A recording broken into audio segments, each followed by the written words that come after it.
welcome back to the channel. So today we are going to be doing the monthly wrap-up for September. September was not a good reading month for me. I did not read a lot. I only read 4 books, so this could be a very quick wrap-up. But we did start off strong and read a book that was on my fall TBR, and that book was The Pumpkin Spice Cafe by Lori Gilmore. So this was a case of judging a book by its cover. I had been seeing this book around, obviously, for a while, and I just thought the covers were so cute. I had to read the series, and luckily, I like it enough to continue. This is the first book in the series. It's the Dream Harbor series. And this first book follows the main character who is running her aunt's cafe for a little bit, and she's just trying to find a new beginning, I guess you would call it.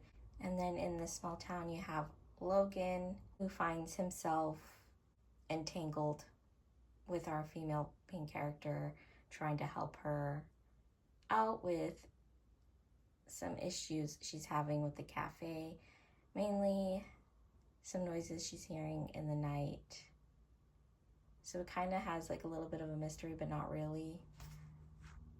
It's mostly just a contemporary romance. It's pure romance. So if you don't like that insta-love, boy meets girl type of book, this might not be for you. But if you don't mind that, or you even love it, this is the one to try out. Next, we have a continuation of a series that I've been reading through basically all year, which is The Mortal Instruments. This one is actually book 1 in the Dark Artifacts, which is in the Shadowhunter realm, which is Lady Midnight. So I finished reading Lady Midnight this month. This is a very popular series, so I don't think I need to explain too much about it. But I have thoroughly been enjoying rereading the series as an adult. If you are like me and read it back when you were a kid, reading it as an adult is just like a whole new experience. Not just remembering all the things you forgot about it, but it's just genuinely such a good series. All the books, every series in this world is so good. I can't stop raving about it enough. It's so good.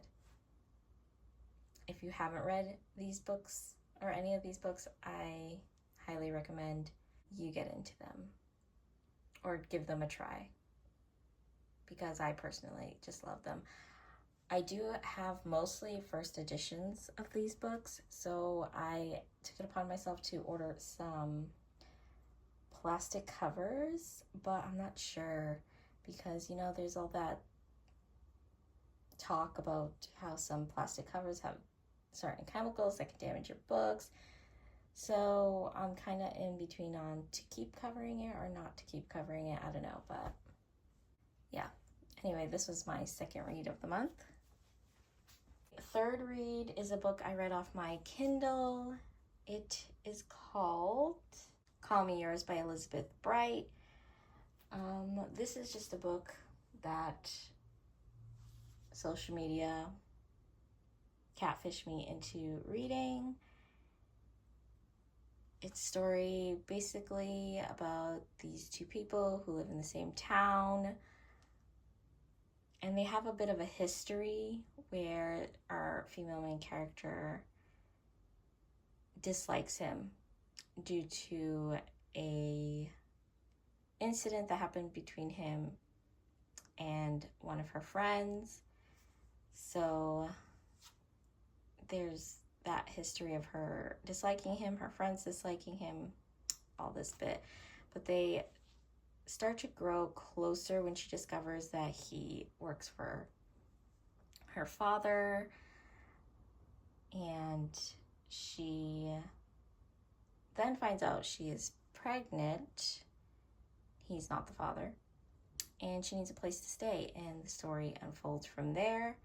This was another one of those books that I find myself constantly reading, that are just pretty much good to pass the time. It's not a must read, but if you're ever in like a slump and need something light and quick to read, this is something I would choose. And then finally, the last book I read this month, which I do not physically own yet, is the second book in the Dream Harbor series, which is called The Cinnamon Bun Bookstore. Now, I ended up liking this one significantly better than the first.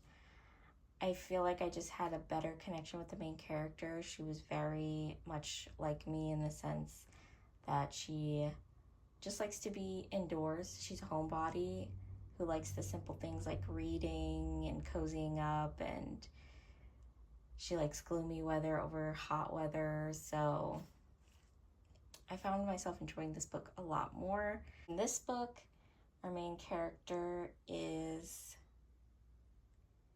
questioning her lifestyle, wondering if maybe her life's a little bit too boring and that maybe she needs some excitement. And she's kind of going through a early midlife crisis because she's turning 30 soon. And she feels like, has she experienced everything she wants to experience before turning 30? Around this time, she starts finding clues in the books that are in the bookstore she works at. And her and the local, let's call him a playboy, the local playboy, if you will, start following these clues and enjoying experiences together using these clues as prompts. And that was the last book I was able to squeeze in this month. I'm hoping to get through a lot more books next month. So hopefully next month's monthly wrap-up is a juicy one. I have started lots of books already. A few I am close to finishing, so we're off to a good start for October. But thanks for watching my short and sweet September wrap-up. I'll see you guys in the next one. Bye.